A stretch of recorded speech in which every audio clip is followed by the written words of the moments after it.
kotse sa ibang bansa, di ba? Sana naman huwag kayo mabasag ng kotse dito. yung ilaw ko basag. Pero hindi po at may gawa. Anyway, bilang nandito ka na, Neon Man, anong gusto mong sabihin sa ating fans dito sa Fan Zone? At syempre, your message of support sa ating Philippine Men's National Football Team. Well, ako naman, syempre bilang isang taga-suporta ng Philippine Basketball, I think panahon na suportahan natin ang ibang sport, especially globally.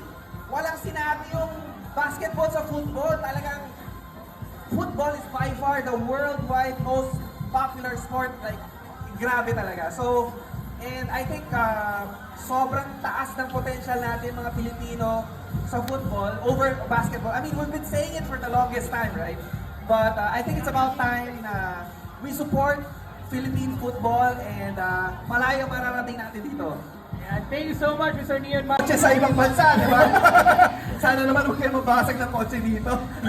yung ilaw ko basag. Pero hindi po at may gawa.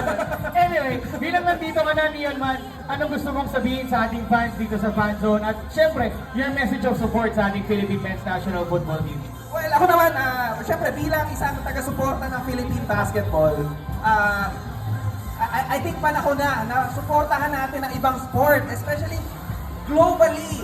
Walang sinabi yung basketball sa football. Talagang football is by far the worldwide most popular sport. Like, grabe talaga. So, and I think sobrang taas ng potential natin mga Pilipino sa football over basketball. I mean, we've been saying it for the longest time, right?